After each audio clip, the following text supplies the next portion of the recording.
My name is Rachel, and at 28 years old, I never imagined that my uncle's retirement party would become the night that changed everything. When Uncle Marcus stood up at the podium and called me the family failure in front of 50 people, I wanted to disappear into the floor. But then his boss walked over to our table, and what happened next left everyone speechless. Before we jump back in, tell us where you're tuning in from, and if this story touches you, make sure you're subscribed, because tomorrow, I've saved something extra special for you. Growing up in the Chen family meant living under a microscope of expectations that seemed impossible to meet. My parents, David and Linda Chen, had immigrated from Taiwan when I was 3 years old, carrying with them dreams of prosperity and the unwavering belief that success was measured solely by traditional achievements. A medical degree, a law degree, or at minimum a stable corporate job with a corner office. Anything less was considered settling, and settling was not acceptable in our household. My older brother Kevin had fulfilled their dreams beautifully. He graduated summa cum laude from Stanford Medical School and was now a successful cardiologist at Cedar-Sinai Medical Center in Los Angeles. His wedding photos lined our parents' mantle, showing him and his wife Sarah, also a doctor, looking picture-perfect in their success. Kevin's achievements were the gold standard against which every family member was measured, and I had been found wanting since the day I decided to major in fine arts instead of pre-med. The disappointment in my parents' eyes when I announced my decision during my sophomore year at UC Berkeley still haunted me. My mother had actually gasped, placing her hand over her heart as though I had physically wounded her. My father had simply shaken his head and walked out of the room without saying a word. The silent treatment lasted for 3 weeks, broken only when my Uncle Marcus intervened, suggesting they give me a chance to explain myself. Uncle Marcus was my father's older brother, and in many ways the patriarch of our extended family. He had arrived in America 5 years before my parents, establishing himself as a successful engineer at Northrop Grumman, the aerospace and defense contractor. His career had spanned 35 years, during which he had worked his way up from entry-level engineer to senior project manager, overseeing multi-million-dollar defense contracts. His success story was legendary in our family circles, often retold at gatherings as an example of what hard work and dedication could achieve. Unlike my parents, Uncle Marcus had always been more reserved in his judgment of my choices, though I could sense his disapproval simmering beneath his polite exterior. He never openly criticized my decision to pursue art, but his comments were peppered with subtle suggestions about practical backup plans and the importance of financial stability. During family dinners, he would ask about my job prospects with a concerned expression that made it clear he viewed my chosen field as a hobby rather than a legitimate career path. The rest of the family followed suit, treating my artistic pursuits with the kind of benevolent condescension typically reserved for children's imaginary friends. My cousin Jennifer, Uncle Marcus's daughter, was a successful investment banker who never missed an opportunity to mention her latest bonus or promotion. My cousin Michael, the younger sibling, had just graduated from law school and landed a position at a prestigious firm downtown. Even my younger cousin Lisa, still in high school, was already taking advanced placement courses and talking about medical school. I was the outlier, the black sheep who had somehow lost her way despite having the same opportunities as everyone else. Family gatherings became exercises in endurance, where I smiled politely while relatives asked when I was going to get a real job and whether I had considered going back to school for something more practical. Their concern was genuine, which somehow made it worse than outright criticism would have been. After graduating with my Bachelor of Fine Arts degree, I had moved to a small studio apartment in Oakland, determined to prove that I could make a living as an artist. The reality was harsher than I had anticipated. Freelance graphic design work was sporadic and poorly paid. Gallery showings were competitive and infrequent. I supplemented my income by working part-time at a local coffee shop, a fact that my family viewed as confirmation of their worst fears about my career choice. The coffee shop job was actually more fulfilling than I had expected. Café Luna was a quirky little place in the arts district, frequented by writers, musicians, and other creative types who understood the struggle of pursuing passion over profit. The owner, Margaret, was a former teacher who had opened the cafe as a community space for local artists. She displayed rotating exhibitions of local artwork on the walls and hosted open mic nights twice a week. It was there that I met James, a freelance photographer who would become my closest friend and creative collaborator. James understood the challenges of making art in a world that often viewed creativity as frivolous. He had been documenting the changing landscape of Oakland for years, creating a visual narrative of gentrification and community resilience. His work was powerful and important, even if it did not pay the bills consistently. We often worked together, combining his photography with my graphic design skills to create compelling visual stories for local nonprofits and community organizations. Our collaboration had started to gain recognition in the local arts community.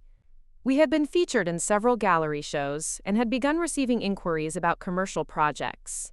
It was not the kind of success that impressed my family, but it felt meaningful and sustainable in a way that traditional corporate work never had. We were building something together, creating art that mattered to our community while slowly establishing ourselves as professionals in our field. The breakthrough came 6 months before Uncle Marcus's retirement party, though I did not recognize it as such at the time. James and I had been commissioned to create a series of informational graphics for a new public health initiative focused on mental wellness in immigrant communities. The project was funded by a grant from the county health department, and our contact was Dr. Sarah Martinez, a public health specialist who had seen our previous work with local nonprofits. Dr. Martinez was different from other clients we had worked with. She understood the power of visual communication and gave us creative freedom to develop materials that would genuinely resonate with the target communities. The project required extensive research into cultural sensitivities and communication preferences among different immigrant populations. It was challenging work that combined my artistic skills with meaningful social impact. The campaign we developed featured a series of posters, brochures, and digital graphics that used culturally relevant imagery and messaging to promote mental health resources. We worked closely with community leaders and focus groups to ensure our materials were appropriate and effective. The process was collaborative and educational, teaching me more about the intersection of art, communication, and social justice than any college course ever had. When the campaign launched, the response was overwhelmingly positive. Community health centers reported increased utilization of mental health services, and several other counties inquired about adapting our materials for their own populations. Dr. Martinez was so pleased with our work that she recommended us to colleagues in other departments, leading to additional projects and a growing reputation in the public health communications field. Despite these professional victories, my family remained skeptical of my career choices. They saw my work as admirable in a volunteer sense, but questioned its long-term viability. Preparing and narrating this story took us a lot of time. So if you are enjoying it, subscribe to our channel. It means a lot to us. Now, back to the story. During a family dinner 2 months before the retirement party, my mother had asked, as she did every time we gathered, whether I had considered applying to graduate school for something more stable. When I mentioned the success of our recent campaigns, Uncle Marcus had nodded politely, but then suggested that I consider transitioning into marketing for a real company, where my skills might be more financially rewarded. The conversation had stung more than usual because I had been hoping to share some exciting news. James and I had been approached by a medium-sized nonprofit organization about the possibility of staff positions, which would provide steady income and benefits while allowing us to continue our creative work. It was exactly the kind of opportunity I had been working toward, but the timing of the offer meant I would not have concrete details until after Uncle Marcus's retirement party. Uncle Marcus had been planning his retirement celebration for months, treating it as the culmination of his successful career and the beginning of a well-earned rest. He had reserved the banquet hall at the Hilton Garden Inn, the same venue where he had hosted Jennifer's wedding reception 3 years earlier. The invitation list included his colleagues from Northrop Grumman, extended family members, and friends from the local Taiwanese American community. It was to be a formal affair, with dinner, speeches, and presentations honoring his decades of service. In the weeks leading up to the party, Uncle Marcus had been particularly critical of what he perceived as my lack of direction. During a family barbecue at his house, he had cornered me while I was helping in the kitchen, expressing concern about my financial stability and suggesting that I was wasting my education and potential.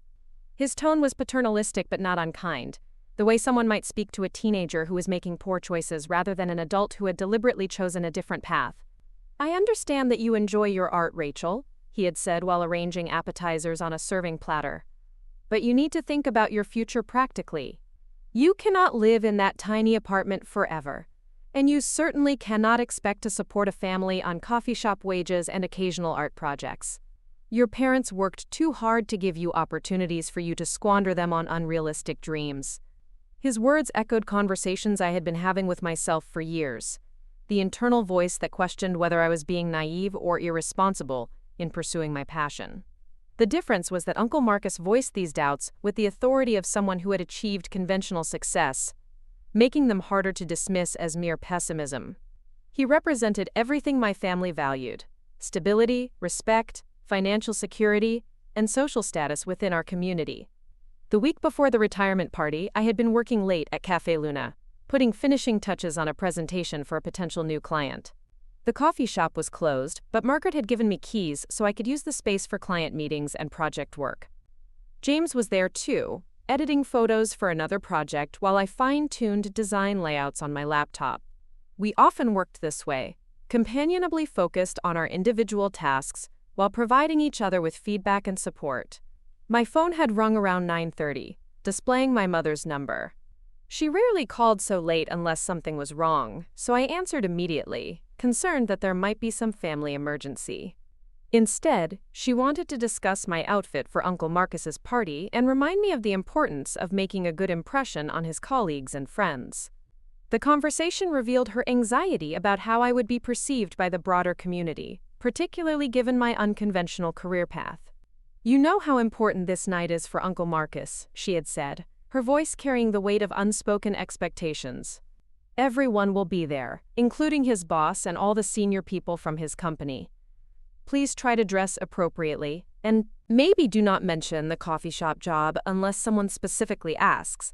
Perhaps you could focus on your graphic design work instead." The request to downplay certain aspects of my life felt like a rejection of who I had become, but I understood her motivation. In our community, family success reflected on everyone, and my perceived lack of achievement cast a shadow over our family's reputation. My mother was not trying to hurt me. She was trying to protect both me and the family from potential embarrassment or judgment. After hanging up, I had sat in the quiet coffee shop, surrounded by local artwork and the comfortable clutter of creative work, feeling torn between two worlds. James had looked up from his computer, recognizing my distressed expression, and asked what was wrong. When I explained the situation, he listened with the kind of understanding that comes from shared experience. His own family had similar expectations and similar disappointments in his career choices. "You know your worth," he had said simply, "and the work we are doing matters, regardless of what anyone else thinks about it. You have helped create campaigns that have genuinely improved people's lives. That is not nothing, Rachel. That is everything." His words had provided comfort in the moment, but they did not eliminate the dread I felt about the upcoming party. I knew that Uncle Marcus's retirement celebration would be a stage for displaying family achievements, and I would inevitably be found lacking when compared to my cousins' conventional successes. The best I could hope for was to avoid becoming the center of negative attention. The day of the party arrived with unseasonably warm weather for October in the Bay Area. I had chosen a conservative black dress that my mother had helped me select, paired with low heels and minimal jewelry. My hair was pulled back in a neat bun, and I had applied makeup more carefully than usual, trying to project an image of professional competence despite my unconventional career path. Looking in the mirror before leaving my apartment, I felt like I was wearing a costume designed to make me appear more acceptable to people who had already decided I was not good enough. The drive to the hotel gave me time to mentally prepare for the evening ahead. I rehearsed responses to the questions I knew would come: inquiries about my job prospects, my living situation, my plans for the future. I practiced describing my work in terms that might sound more impressive to people who measured success in salary figures and corporate titles. Most importantly, I reminded myself that this was Uncle Marcus's night, and my role was to be supportive and unobtrusive. The hotel banquet hall was elegantly decorated with flowers and candles, creating an atmosphere of celebration and accomplishment. Round tables filled the space, each set with crisp white linens and formal place settings. A large screen at the front of the room displayed a slideshow of photos from Uncle Marcus's career, showing him at various company events, awards ceremonies, and project milestones. The images told the story of a man who had built something significant through dedication and hard work. I arrived with my parents, who immediately began making rounds to greet other family members and friends. Uncle Marcus stood near the entrance, receiving congratulations and good wishes from arriving guests. He looked distinguished in his navy suit, his silver hair neatly styled, his expression radiating satisfaction with his achievements. When he saw us approaching, his face broke into a genuine smile, and he embraced my father warmly before turning to greet my mother and me. "Thank you for coming, Rachel," he said, his tone warm but formal.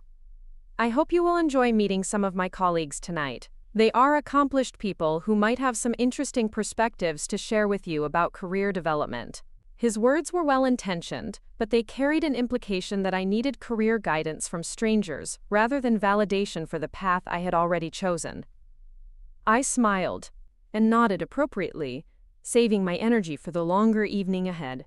The cocktail hour was already in progress, with groups of people clustered around high-top tables, discussing work, family, and mutual acquaintances. My parents were quickly absorbed into conversations with other community members, leaving me to navigate the social landscape on my own. I recognized some faces from previous family gatherings, but most of the guests were Uncle Marcus's professional colleagues, people who inhabited a world of defense contracts, engineering specifications, and corporate hierarchies that felt foreign to me. I found myself gravitating toward the edges of conversations, listening politely while nursing a glass of wine, and counting the minutes until dinner would provide a structured reprieve from small talk.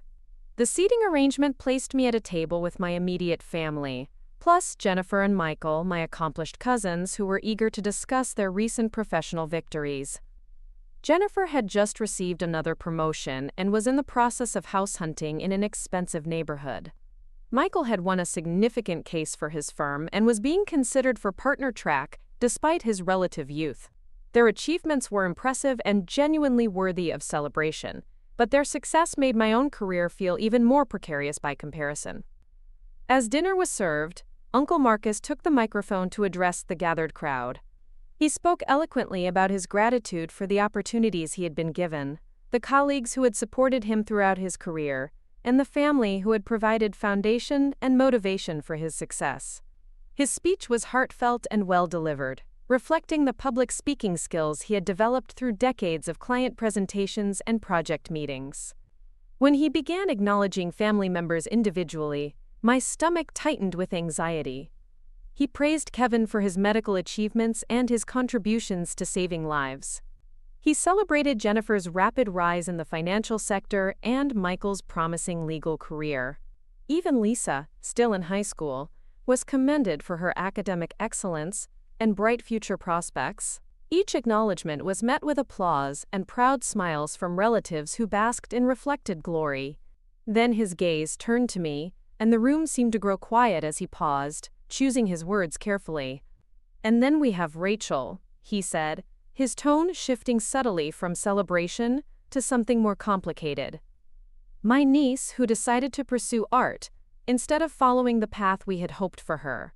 She works at a coffee shop and does some graphic design on the side, still trying to figure out what she wants to be when she grows up." The words hit me like a physical blow, but he was not finished. "I suppose every family needs someone to remind us that not everyone can be successful in traditional ways," he continued, his voice carrying across the silent room. "Rachel represents our family failure, the cautionary tale of what happens when you choose passion over practicality. But we love her anyway, and we keep hoping she will eventually find her way to something more substantial." The silence that followed felt eternal.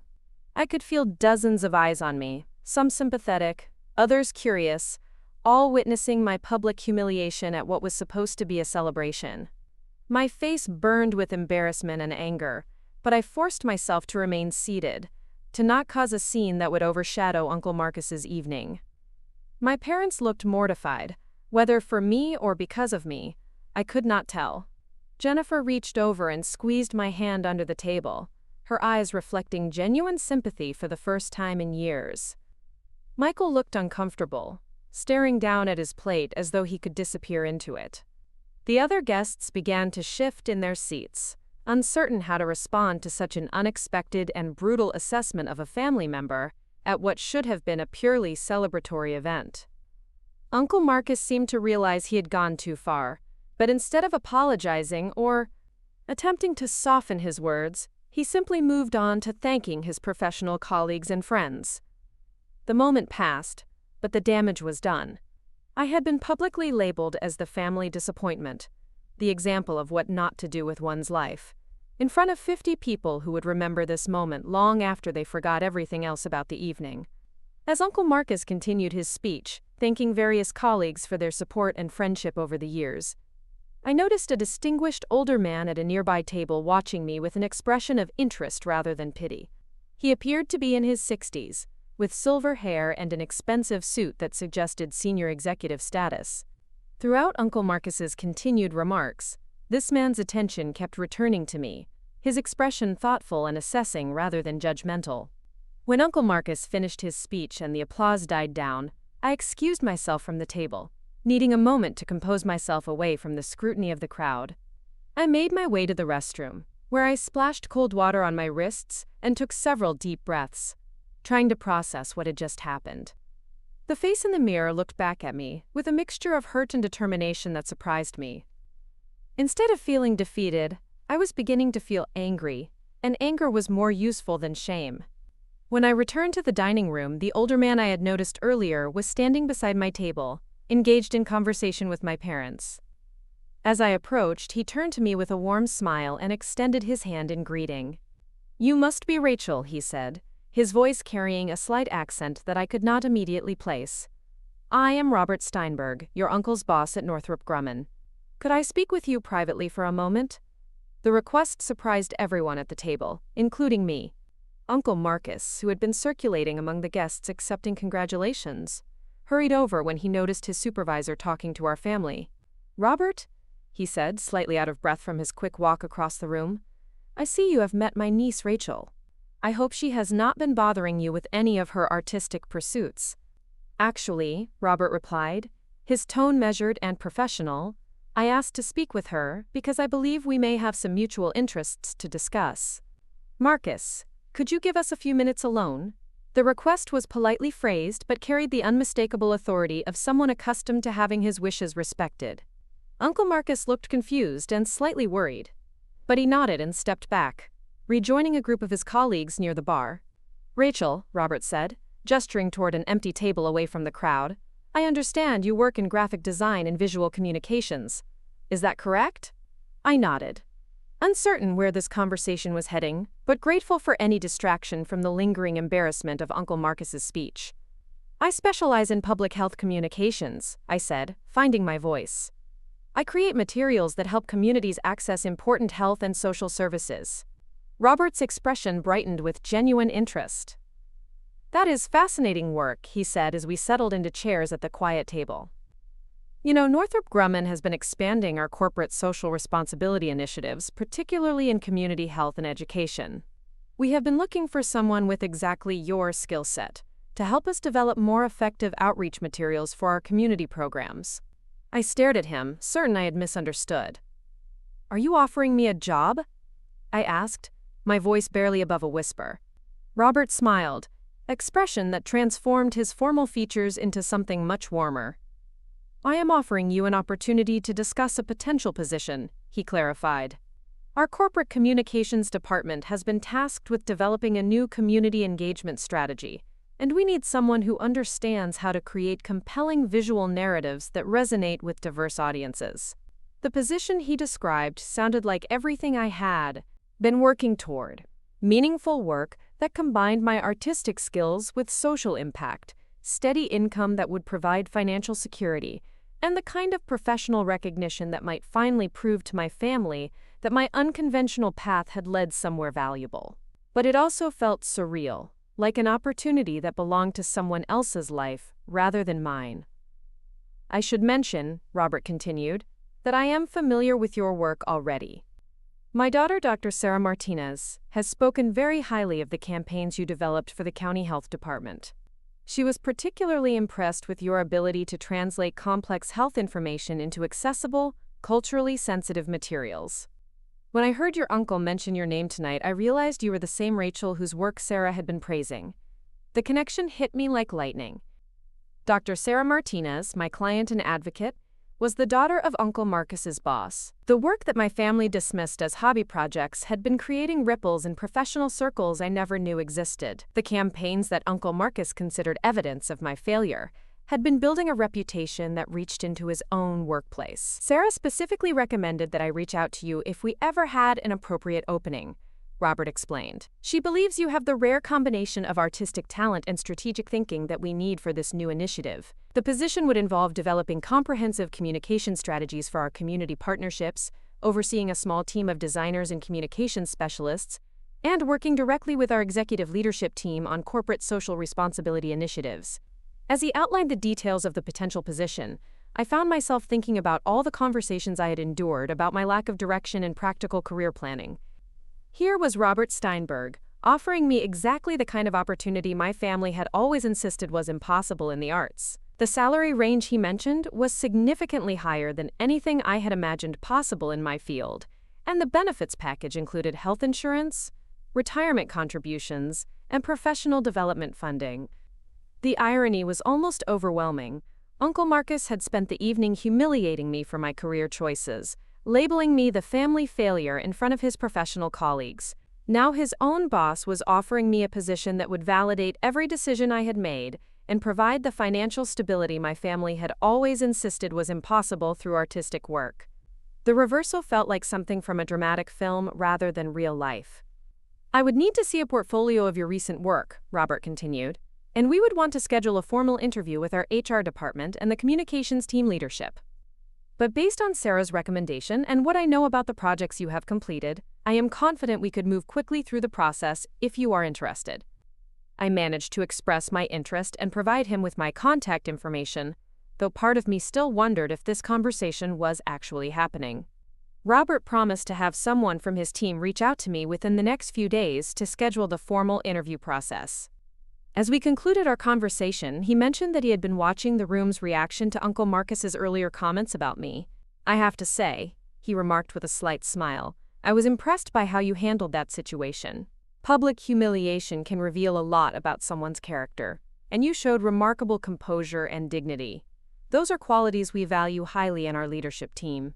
We returned to the main gathering, where Uncle Marcus was anxiously waiting to learn what his boss had wanted to discuss with his supposedly unsuccessful niece. Robert clapped him on the shoulder in a friendly manner and said simply, Marcus, you should be very proud of Rachel. She is doing remarkable work in her field, and I suspect great things are ahead for her. The confusion on Uncle Marcus's face was evident as he tried to process this unexpected endorsement from his supervisor. Throughout the remainder of the evening, I noticed him watching me with a puzzled expression, as though he was seeing me clearly for the first time. Other guests who had witnessed the earlier humiliation also seemed to regard me differently, their pitying glances replaced by curious respect. The drive home with my parents was conducted mostly in silence, each of us processing the unexpected turn the evening had taken.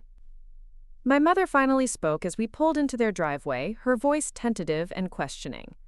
Rachel, what exactly did Mr. Steinberg want to talk to you about? When I explained about the potential job opportunity, her reaction was a mixture of surprise, pride, and something that might have been regret for not recognizing my achievements sooner. Your father and I had no idea that your work was being noticed by people like that, she admitted, her formal tone softening into something more maternal. We just wanted you to be secure and successful, and we thought you were making things too difficult for yourself. Perhaps we did not understand what you were really accomplishing. That night, alone in my small apartment, I sat surrounded by examples of the work that had led to this unexpected opportunity.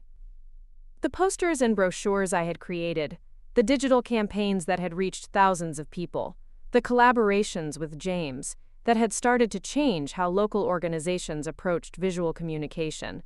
These pieces represented years of effort that my family had dismissed as impractical dreaming, but which had actually been building towards something significant all along. The contrast between Uncle Marcus's public humiliation and Robert Steinberg's unexpected validation felt like a turning point in my relationship with my family's expectations.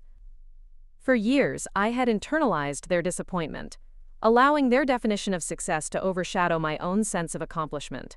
But tonight had revealed that success could take forms they had never imagined, and that my unconventional path had been leading somewhere valuable all along. The phone call came 3 days later.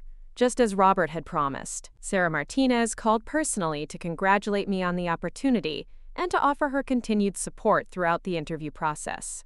She explained that she had been trying to find a way to recommend me for positions within her father's company for months, but the right opportunity had not emerged until now. Uncle Marcus's retirement party had provided the perfect introduction. The formal interview process was scheduled for the following week, but Sarah assured me that it was largely a formality. The communications team had already reviewed my portfolio based on her recommendation, and Robert Steinberg had been advocating for my candidacy since our conversation at the party. The position was mine if I wanted it, assuming the standard background checks and references came through satisfactorily. As I prepared for the interview, I reflected on the journey that had brought me to this point. Every project I had worked on, every late night at Café Luna, every conversation with community members about their communication needs, had been preparing me for this opportunity.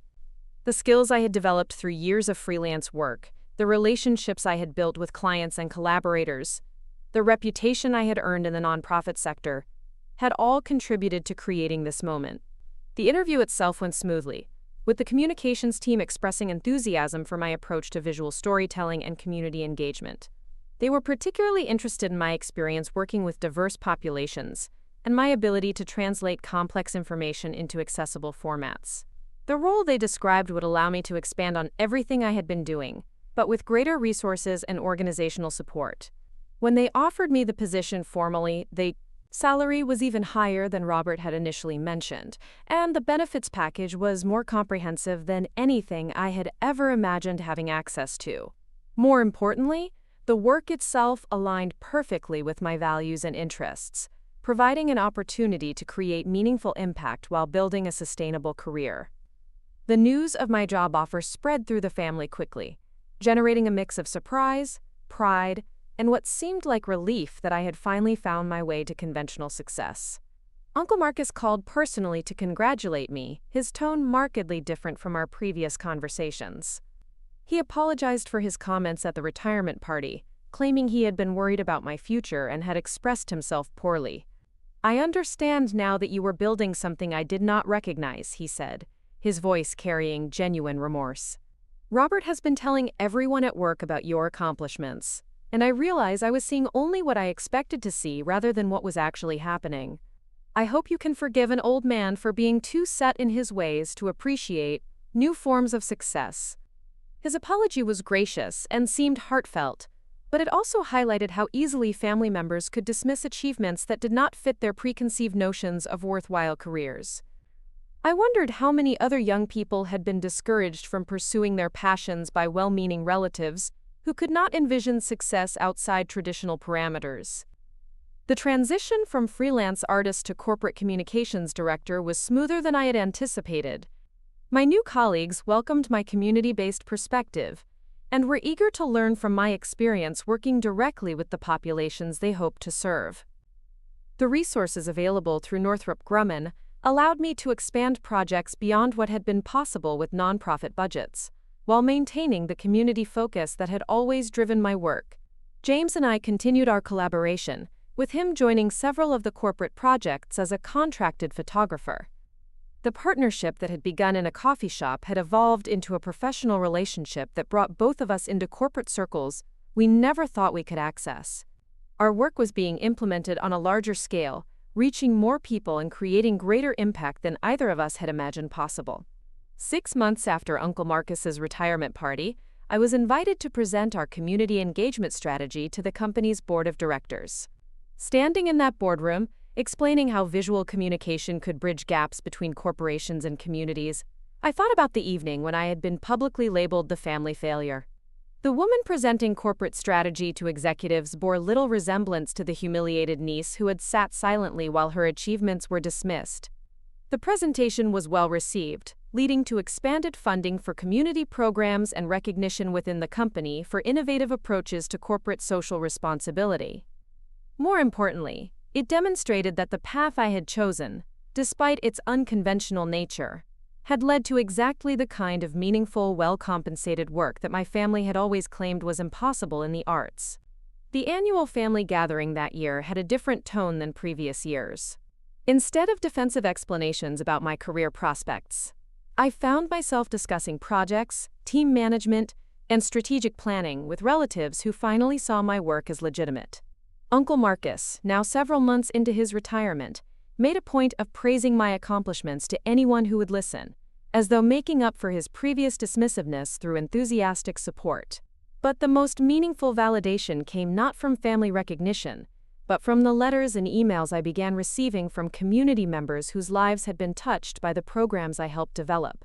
Families who had accessed mental health services because of our control outreach materials, immigrants who had found essential resources through our multilingual campaigns, young people who had been inspired to pursue careers in public health after seeing our educational content. These responses reminded me why I had chosen this path in the first place. Despite family pressure and financial uncertainty, the work mattered, not because it had led to corporate success, but because it was creating real change in people's lives. The fact that it was now also providing financial security and professional recognition was wonderful, but it was not the primary source of satisfaction. Looking back on that painful evening at Uncle Marcus's retirement party, I realized it had been a necessary catalyst for change. The public humiliation had forced me to confront the gap between my family's expectations and my own values, ultimately leading me to defend my choices with more conviction than I had ever summoned before. Robert Steinberg's unexpected intervention had provided opportunity, but the foundation for that opportunity had been built through years of dedicated work that I had been doing regardless of recognition. The experience taught me that success often looks different from the outside than it does from within, and that family members who love us can still fundamentally misunderstand our choices and achievements. It also demonstrated that validation from unexpected sources can be more powerful than approval from those whose opinions we have been seeking, particularly when that validation recognizes the true value of our work rather than just its conventional markers.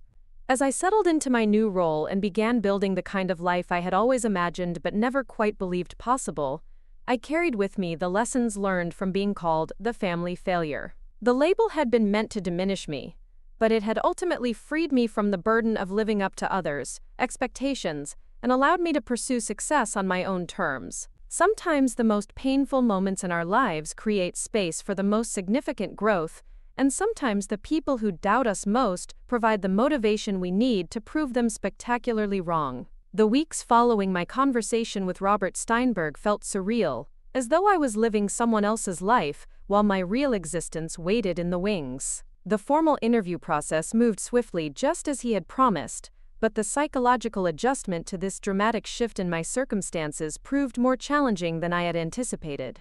After years of defending my choices to skeptical family members and struggling to make ends meet through freelance work, the prospect of financial security and professional validation felt almost too good to be true. My small apartment in Oakland suddenly seemed even smaller as I contemplated the changes ahead. The space that had felt cozy and bohemian when I was scraping together rent money now appeared cramped and inadequate for someone who would soon be holding a director-level position at a major corporation. The mismatched furniture I had collected from thrift stores and garage sales, the artwork covering every available wall space, the kitchen table that doubled as my desk all spoke to a lifestyle I was about to leave behind.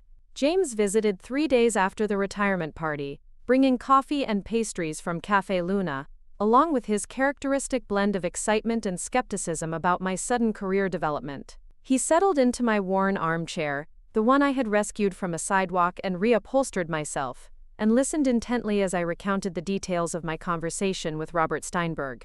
His reaction was more complex than simple congratulations, reflecting the mixed emotions I was experiencing myself. "This is incredible, Rachel," he said, setting down his coffee cup with careful deliberation. "I mean, this is exactly the kind of break that every freelancer dreams about. Steady income, benefits, the chance to work on larger projects with real budgets. But I have to ask, are you prepared for what this might mean for your artistic independence? Corporate environments can be restrictive in ways that nonprofit work never is." His concern was valid and echoed my own internal debates about the potential trade-offs involved in this career transition. The freedom to choose my own projects, set my own schedule, and maintain complete creative control had been one of the primary benefits of freelance life. even when the financial rewards were minimal. Working within a corporate structure would inevitably involve compromises, committee decisions, and projects that served company interests rather than purely artistic or social justice goals. I have been thinking about that too, I admitted, curling up on the couch with my legs tucked beneath me. But Sarah Martinez seems to have maintained her integrity while working within larger systems, and she speaks highly of the company's commitment to meaningful community engagement. Maybe there are ways to create positive change from within corporate structures that we have not explored yet. James nodded thoughtfully, his photographer's eye taking in the visual details of my apartment as though documenting this moment of transition. The walls were covered with examples of our collaborative work, posters from community health campaigns, photographs from neighborhood events, sketches and prototypes for projects that had never found funding.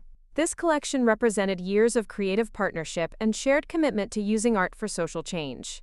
"Whatever you decide, you know I support you completely," he said finally. "And selfishly, I am hoping this opens up opportunities for both of us. Some of the projects you described sound like they would benefit from documentary photography, and I would love the chance to work with bigger budgets and broader reach. Maybe corporate work does not have to mean selling out if we approach it strategically." His words provided reassurance that this career change would not necessarily mean abandoning the values and relationships that had sustained me through the lean years. The possibility of bringing James into corporate projects as a contractor offered a way to maintain our creative partnership while expanding our professional opportunities. It suggested that success might be additive rather than transformative, building on what we had already created rather than replacing it entirely. The formal interview took place the following Thursday at Northrop Grumman's corporate headquarters in Falls Church, Virginia. I had flown out the night before, staying in a hotel near the office complex, and spending the evening reviewing my portfolio and preparing responses to potential questions. The building itself was impressive in its understated corporate elegance.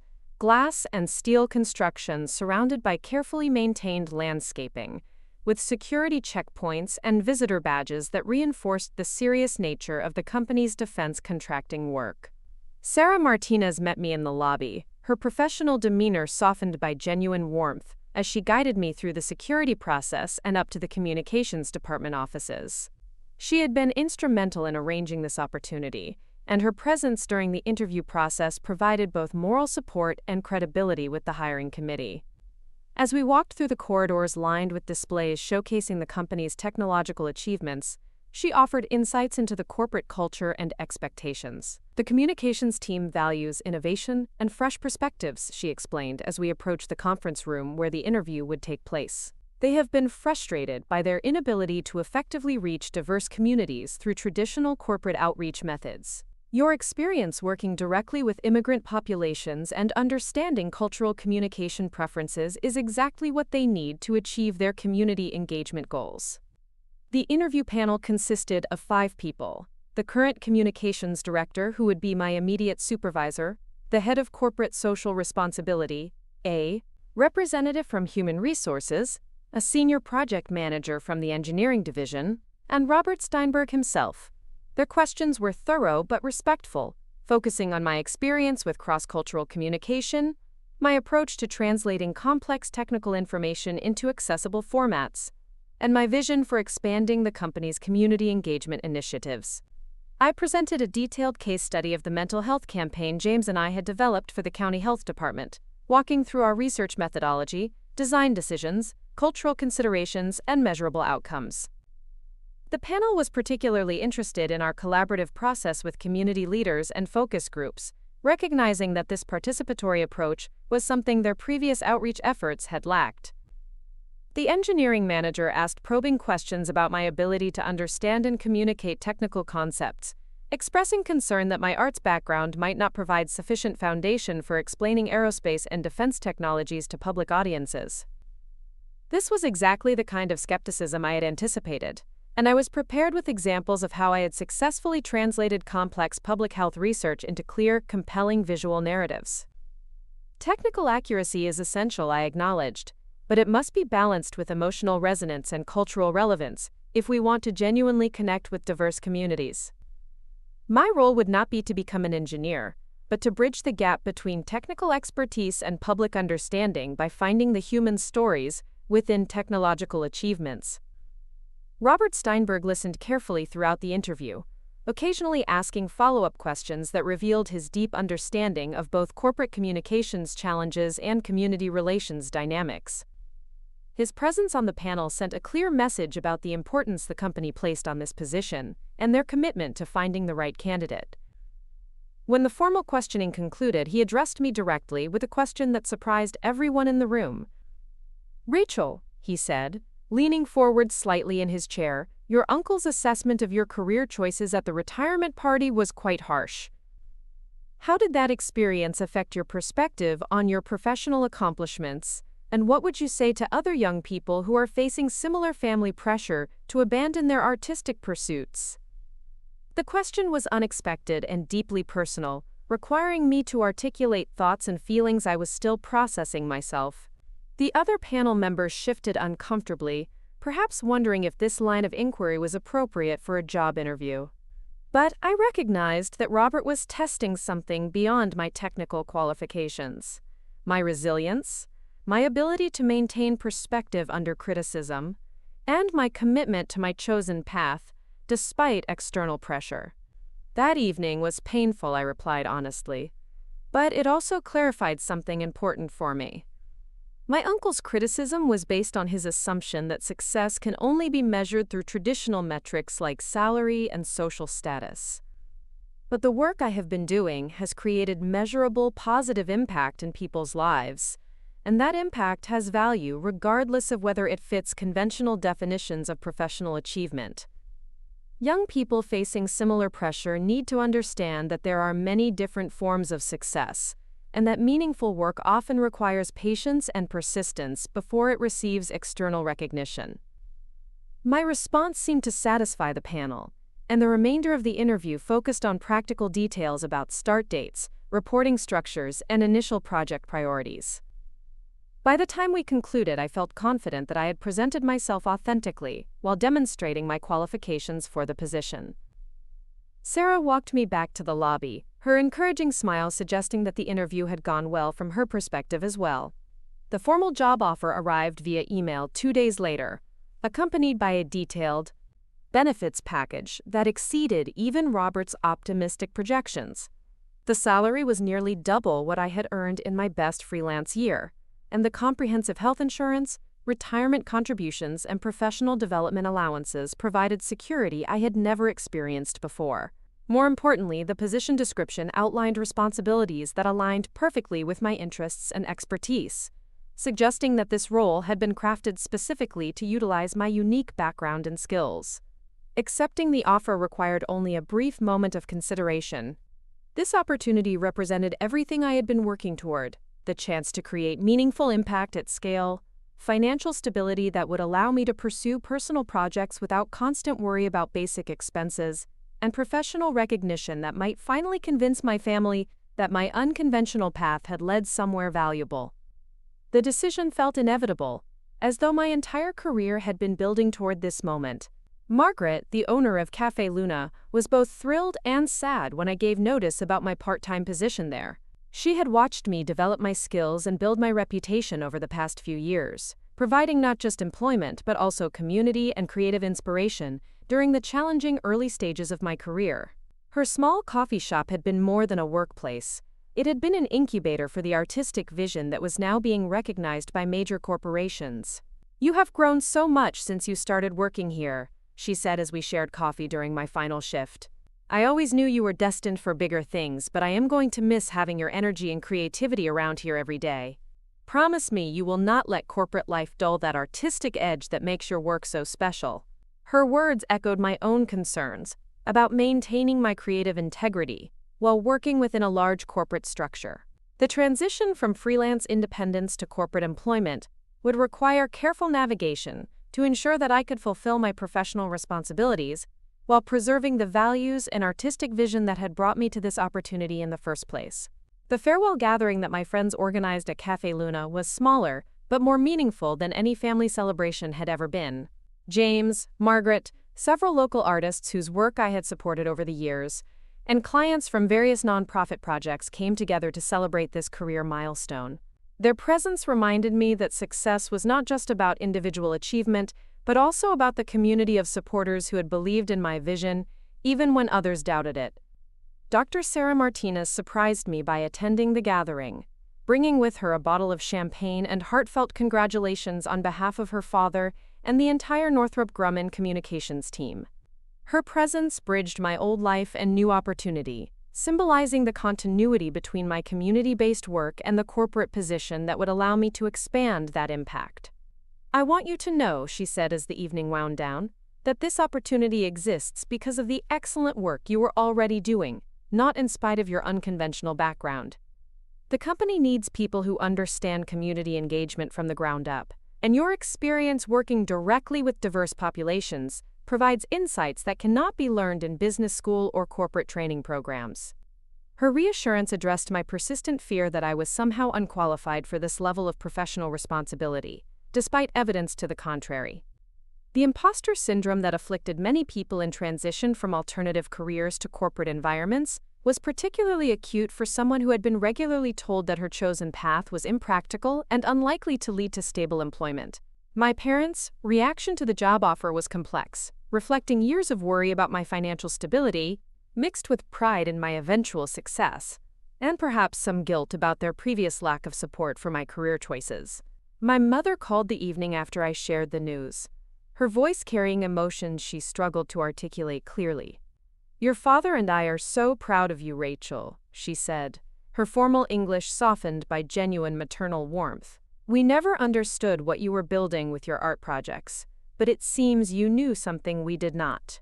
We should have trusted your judgment more and worried less about conventional measures of success." Her apology was meaningful, but it also highlighted how easily family members could dismiss achievements that did not fit their preconceived notions of worthwhile careers. I wondered how many other young people had been discouraged from pursuing their passions by well-meaning relatives who could not envision success outside traditional parameters. The conversation with my brother Kevin was surprisingly supportive, perhaps because his own experience in medical residency had taught him about the value of following a calling despite external skepticism and financial sacrifice. As a cardiologist, he understood that meaningful work often required years of preparation before achieving stability and recognition.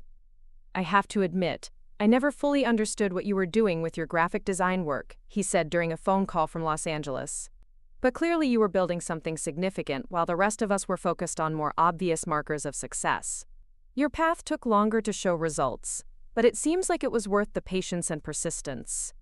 His acknowledgement meant more than elaborate praise would have, representing a shift in how my family understood the relationship between artistic pursuits and professional achievement. The validation was gratifying, but more importantly, it suggested that my career transition might influence how other family members approached their own assumptions about unconventional career paths. Uncle Marcus called personally to congratulate me, his tone markedly different from our previous conversations. He apologized again for his comments at the retirement party, claiming he had been worried about my future and had expressed himself poorly in front of his colleagues and friends. "I understand now that you were building something I did not recognize," he said, his voice carrying genuine remorse. "Robert has been telling everyone at work about your accomplishments, and I realize I was seeing only what I expected to see rather than what was actually happening. I hope you can forgive an old man for being too set in his ways to appreciate new forms of success." His apology was gracious and seemed heartfelt, but it also highlighted how easily family members could dismiss achievements that did not fit their preconceived notions of worthwhile careers. I accepted his apology gracefully, recognizing that his criticism had been motivated by concern rather than malice, even though its impact had been painful and potentially damaging to my confidence. The transition from Oakland to the Washington, D.C. metropolitan area required more adjustment than I had anticipated. The cost of living was higher, despite my increased salary, and the cultural differences between the Bay Area's casual creativity and the East Coast's formal professionalism created daily reminders that I was entering a different world. Finding an apartment near my new workplace meant leaving behind the artistic community that had nurtured my development and provided both inspiration and support during challenging times.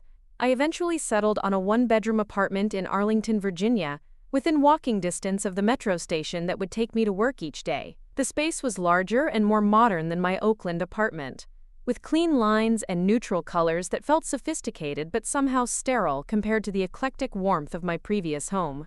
Decorating the new space with artwork from my Bay Area friends and examples of my own creative work helped bridge the gap between my old life and new circumstances.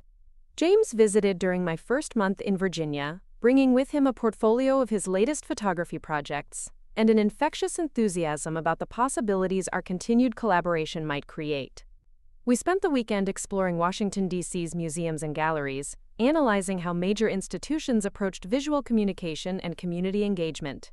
His perspective as an artist helped me maintain connection to my creative roots while adapting to corporate expectations. The city has incredible resources for the kind of work you will be doing, he observed, as we toured the Smithsonian's various exhibits. There are so many different communities here, each with their own cultural traditions and communication preferences. If Northrop Grumman is serious about meaningful community engagement, you could develop programs that reach people in ways their previous efforts never achieved. His optimism was contagious and helped combat the occasional moments of doubt I experienced about leaving behind the grassroots community work that had provided such clear meaning and purpose. The challenge would be maintaining that sense of mission while working within corporate structures that had different priorities and constraints than the nonprofit organizations I was accustomed to supporting. My first day at Northrop Grumman arrived with unseasonably cool weather for late spring in Virginia. I had chosen my outfit carefully, professional enough to demonstrate respect for corporate culture, but with subtle artistic touches that reflected my creative background. The balance between fitting in and maintaining authenticity would be an ongoing negotiation as I established myself within this new environment. Robert Steinberg greeted me personally when I arrived, introducing me to various colleagues and providing a comprehensive tour of the facilities. His attention to my transition demonstrated the importance the company placed on this position and their investment in my success. The communications department occupied a modern office suite with open workspaces designed to encourage collaboration and creative thinking. My immediate supervisor, Janet Morrison, was a communications professional with 15 years of experience in corporate settings and a genuine enthusiasm for expanding the company's community engagement efforts. She had been instrumental in advocating for the creation of my position, recognizing that traditional corporate outreach methods were insufficient for reaching diverse populations effectively. "We have been trying to connect with immigrant communities around our major facilities for years," she explained, as she showed me to my new office space. "Our previous efforts focused on translated versions of existing materials, but we never achieved the kind of authentic engagement that creates lasting relationships. Your experience working directly with these communities should help us develop more effective approaches." The office they had assigned to me was larger than I had expected, with windows overlooking a courtyard garden and enough wall space to display examples of community engagement work. The computer setup was state-of-the-art, with design software and technical capabilities that far exceeded what I had been able to access as a freelancer. Having access to these resources felt like being given professional tools I had only dreamed of using. My first major project involved developing a comprehensive communication strategy for the company's scholarship program, which provided educational funding for students from underrepresented communities pursuing STEM careers. Previous promotional efforts had relied heavily on school counselors and traditional media outlets, resulting in low application rates from exactly the populations the program was designed to serve. The project required extensive research into the communication preferences and information sources utilized by different immigrant communities throughout the D.C. metropolitan area. I spent weeks conducting interviews with community leaders, attending cultural events, and observing how information flowed through various social networks. This anthropological approach to marketing research was new to my corporate colleagues, but essential for developing authentic engagement strategies. Working with James as a contracted photographer, I documented community gatherings, educational events, and family celebrations that revealed the visual language and cultural values most likely to resonate with potential scholarship applicants. His ability to capture authentic moments without intrusion provided valuable insights into how these communities preferred to be represented in promotional materials. The scholarship campaign we developed featured real families discussing their educational aspirations in their native languages, with subtle bilingual graphics that maintain visual coherence while respecting cultural communication preferences. Instead of traditional advertising placements, we partnered with community organizations, religious institutions, and ethnic media outlets to ensure the information reached people through trusted sources. The results exceeded everyone's expectations, including my own. Applications for the scholarship program increased by 300% compared to the previous year, with particularly strong response rates from Vietnamese, Ethiopian, and Salvadoran communities that had been virtually unrepresented in previous applicant pools. More importantly, follow-up surveys indicated that families felt respected and authentically represented by the campaign materials. Janet Morrison was delighted with these outcomes, recognizing that the success validated the company's investment in community-focused communication strategies. She began advocating for expanded funding and additional projects that would utilize similar approaches to other corporate social responsibility initiatives. "This is exactly the kind of impact we hope to achieve," she told me during our quarterly review meeting. "Your ability to understand and connect with diverse communities has created opportunities for genuine relationship building that goes far beyond traditional corporate outreach. I think we are ready to expand your responsibilities and tackle some larger challenges." The expanded responsibilities she mentioned included oversight of communication strategies for all community engagement initiatives, supervision of a small team of junior communications specialists, and direct reporting to the executive leadership team on corporate social responsibility outcomes. The promotion came with another significant salary increase and recognition as one of the company's rising stars in innovative business practices. Perhaps more meaningful than the professional recognition was the impact I could see in the communities we were serving. Families who had never considered aerospace careers for their children were learning about educational pathways and career opportunities they had not known existed. Young people who had felt excluded from STEM fields were discovering that companies like Northrop Grumman were actively seeking diverse perspectives and backgrounds. The letters and emails I received from scholarship recipients and their families provided regular reminders of why this work mattered, beyond corporate metrics and performance evaluations. A Vietnamese mother wrote to thank us for materials that helped her understand how to support her daughter's engineering aspirations. An Ethiopian father described how our community presentations had inspired his son to pursue aerospace engineering despite previous doubts about whether such careers were accessible to immigrants. These personal responses reminded me that successful corporate social responsibility initiatives could create genuine positive change, rather than simply improving company reputation or meeting diversity quotas. The key was approaching community engagement with authentic respect and cultural humility rather than treating it as a marketing challenge to be solved through clever messaging. 6 months into my tenure at Northrop Grumman, I was invited to present our community engagement strategy to the company's board of directors. Standing in that boardroom, explaining how visual communication could bridge gaps between corporations and communities, I thought about the evening when Uncle Marcus had publicly labeled me the family failure. The woman presenting corporate strategy to executives bore little resemblance to the humiliated niece who had sat silently while her achievements were dismissed. The presentation was well received, leading to expanded funding for community programs and recognition within the company for innovative approaches to corporate social responsibility. Board members asked detailed questions about scalability, cost-effectiveness, and potential applications to other business units. Their engagement with the material suggested that community-focused communication was being taken seriously as a business strategy rather than merely a charitable obligation. Robert Steinberg introduced me to the board as an example of the kind of innovative thinking the company needed to remain competitive in an increasingly diverse marketplace. His endorsement carried significant weight within the corporate hierarchy and positioned me for continued advancement within the organization. "Rachel represents exactly the kind of fresh perspective we need to connect with communities we have traditionally struggled to reach," he told the assembled executives. Her background in grassroots community work provides insights that cannot be learned through conventional business education or corporate training programs. She understands that authentic engagement requires cultural competence and genuine respect for diverse viewpoints. The recognition was gratifying, but it also reminded me of the irony that my success was built on exactly the skills and experiences that my family had considered impractical and unmarketable. The years I had spent working directly with immigrant communities, learning about cultural communication preferences, and developing relationships with grassroots organizations had created the expertise that made me valuable to a major corporation. My growing reputation within Northrop Grumman led to speaking invitations at industry conferences and professional development workshops focused on corporate social responsibility and community engagement. These opportunities allowed me to share insights about authentic cross-cultural communication while building professional networks that extended beyond my immediate employer. At a conference on diversity and inclusion in the aerospace industry, I met other professionals who had made similar transitions from community-based work to corporate environments. Their experiences provided valuable perspective on maintaining artistic integrity and social justice values while working within large corporate structures.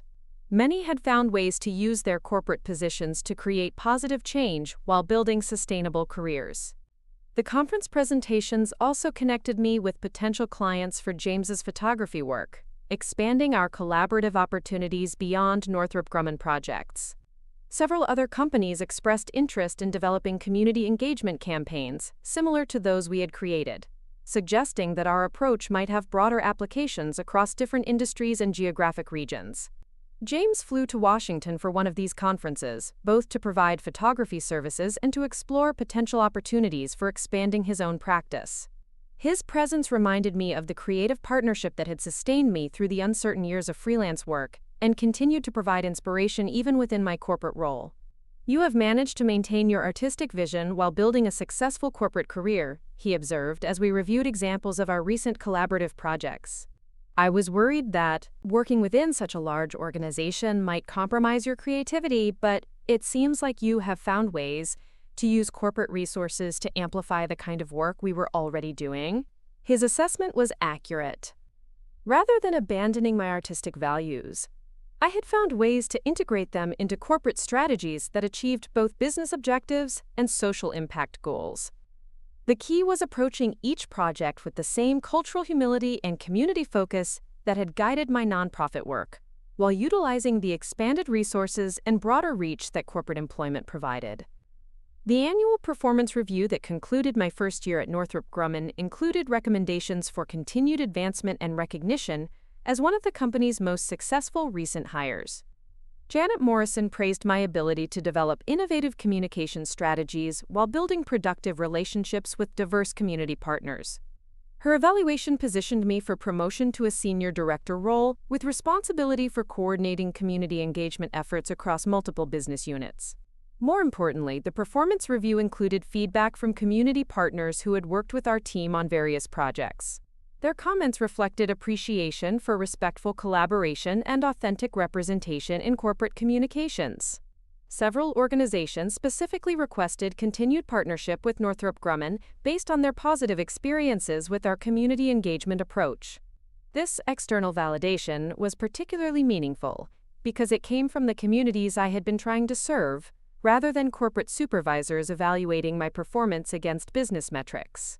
Knowing that immigrant families, nonprofit organizations, and community leaders felt respected and authentically represented by our work provided confirmation that I had successfully maintained my values while adapting to corporate expectations.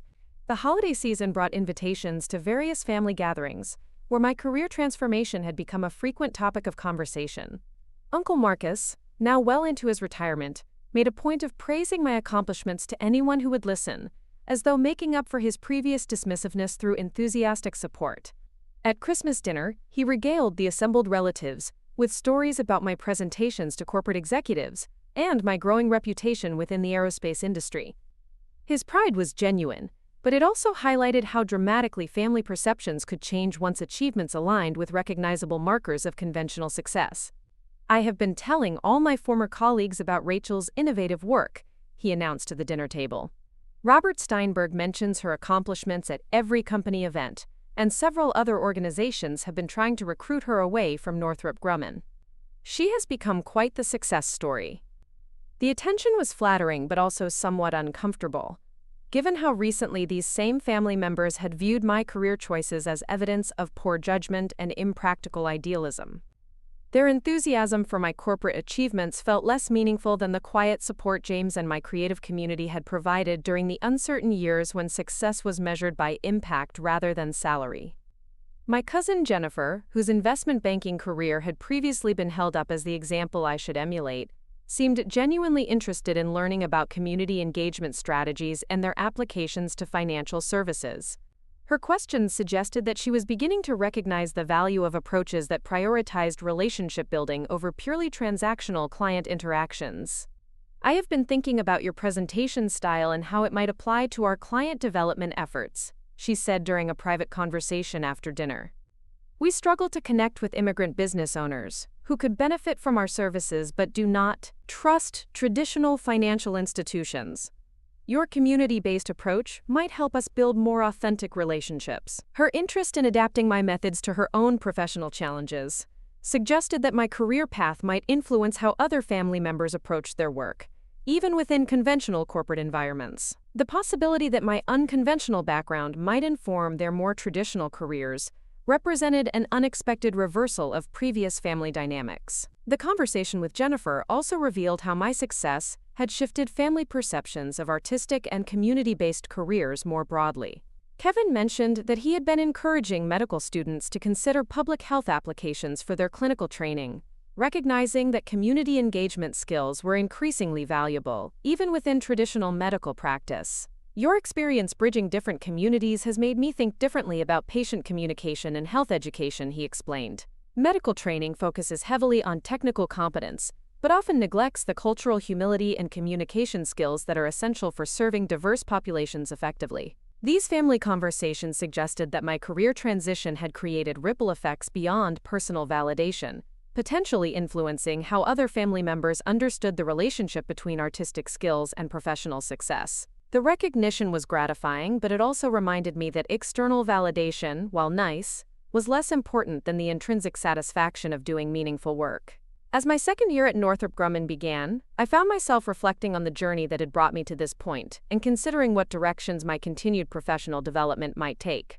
The corporate environment had provided opportunities for growth and impact that would have been impossible as a freelancer, but it had also introduced new challenges related to bureaucracy, competing priorities, and the need to balance social mission with business objectives. The question was whether I could continue to grow within this corporate structure while maintaining the community focus and artistic integrity that had originally motivated my career choices. The success I had achieved suggested that corporations could provide platforms for meaningful social change, but only if employees approached their roles with clear values and strong community connections. Looking ahead, I envisioned expanding our community engagement model to other companies and industries, potentially through consulting work, that would allow me to maintain my corporate position while sharing successful strategies more broadly. The combination of corporate resources and grassroots community relationships had proven powerful, and there seemed to be significant demand for authentic approaches to diversity and inclusion across various business sectors. The most important lesson from this career transition was that success could take many different forms, and that unconventional paths often led to opportunities that traditional career planning could never anticipate. My artistic background and community work experience had provided exactly the skills that made me valuable in a corporate environment, even though those connections had not been obvious when I was struggling to pay rent as a freelance designer. The evening when Uncle Marcus had called me the family failure now seemed like a necessary catalyst rather than a traumatic humiliation. That painful moment had forced me to articulate my own values and defend my choices with conviction, ultimately leading to the encounter with Robert Steinberg that changed everything. Sometimes the moments that seem most devastating create space for the most significant growth and opportunity. 2 years later, I stood at the podium of the National Conference on Corporate Social Responsibility, delivering a keynote presentation about authentic community engagement to an audience of 500 executives and nonprofit leaders. The irony was not lost on me that the woman speaking about innovative business practices had once been dismissed as the family failure who worked at a coffee shop.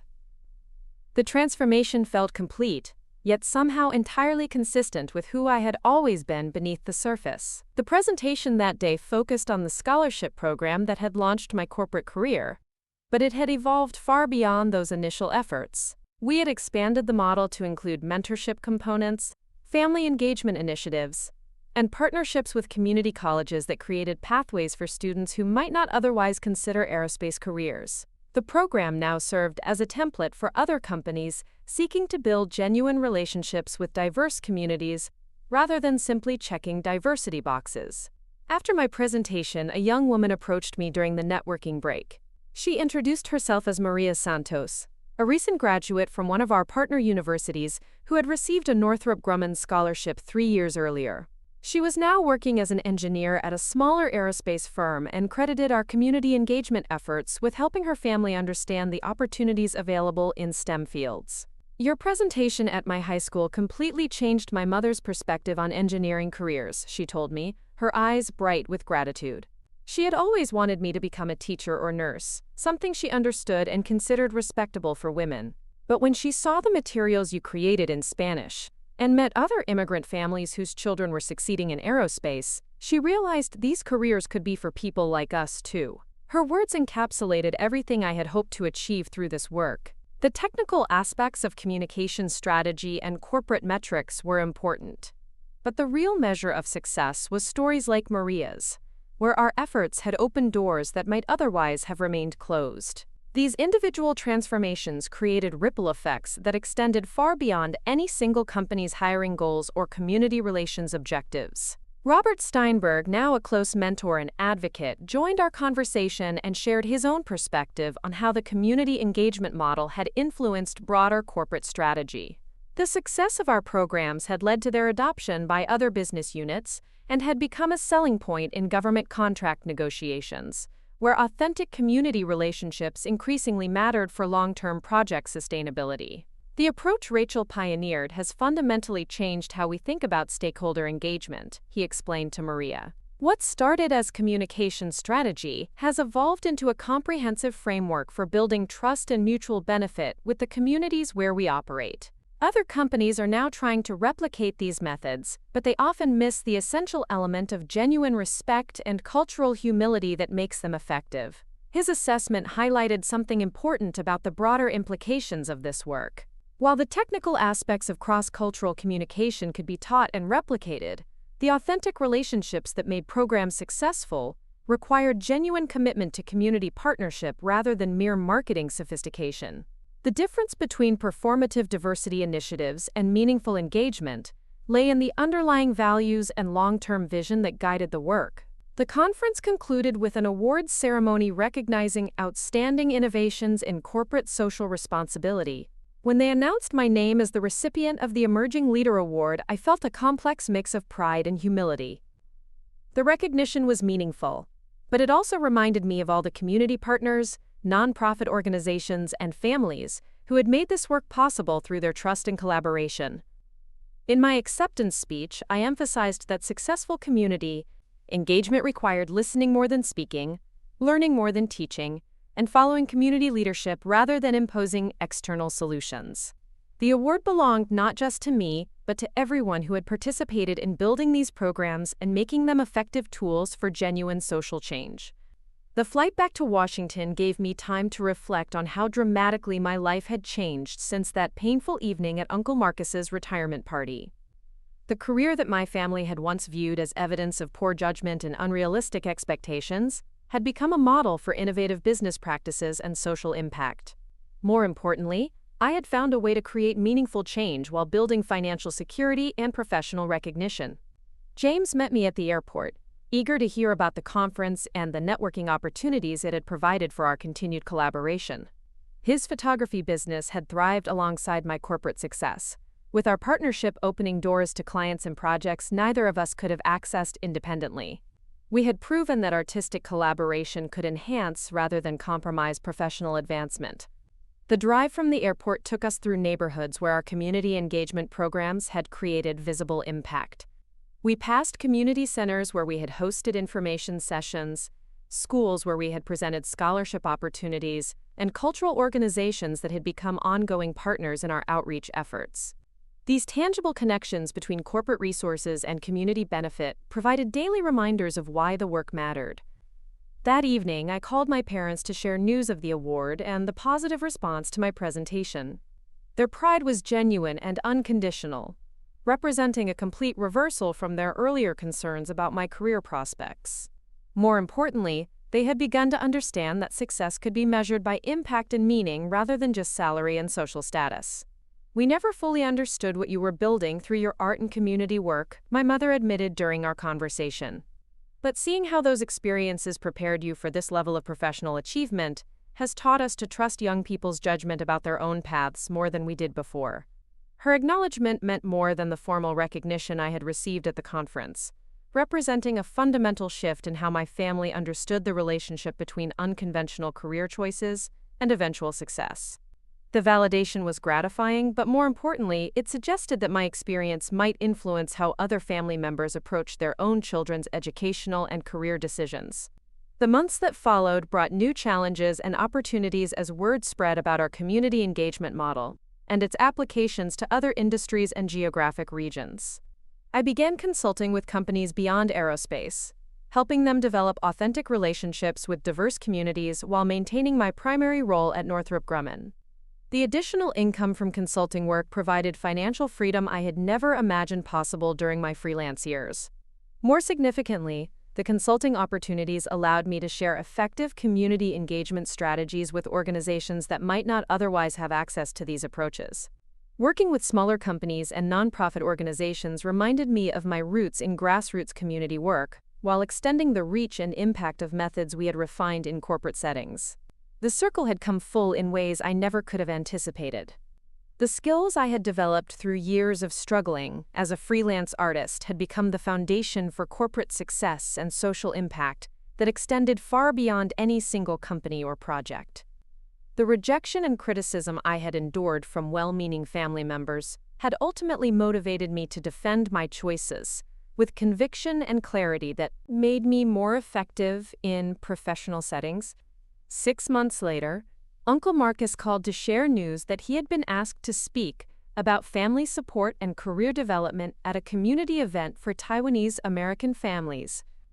He wanted my permission to tell the story of his initial criticism and my eventual success as an example of how family members could learn to support unconventional career paths even when they did not initially understand them.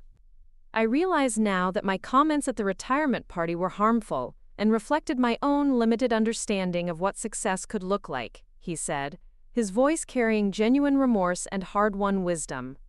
Your achievements have taught me that family support should be about encouraging young people to pursue their passions with dedication, rather than pressuring them to conform to traditional expectations.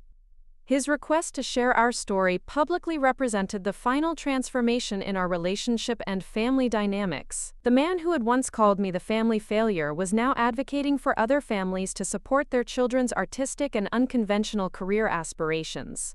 The reversal was complete, but more importantly, it suggested that painful experiences could become sources of wisdom and positive change for others facing similar challenges. As I reflected on this journey from public humiliation to professional recognition, the most important lesson was that authentic success required staying true to personal values while remaining open to unexpected opportunities. The evening when I had been labeled the family failure had forced me to clarify my own definition of meaningful work and defend it with conviction. That clarity had made me more effective in every subsequent professional challenge. The corporate position that had validated my career choices in my family's eyes was meaningful. But it was not the ultimate measure of my worth or accomplishments. The real success lay in finding ways to create positive change in people's lives while building a sustainable career that honored both practical needs and personal values. Sometimes the most painful moments in our lives create space for the most significant growth and opportunity. Up next, you've got 2 more standout stories right on your screen. If this one hit the mark, you won't want to pass these up. Just click and check them out.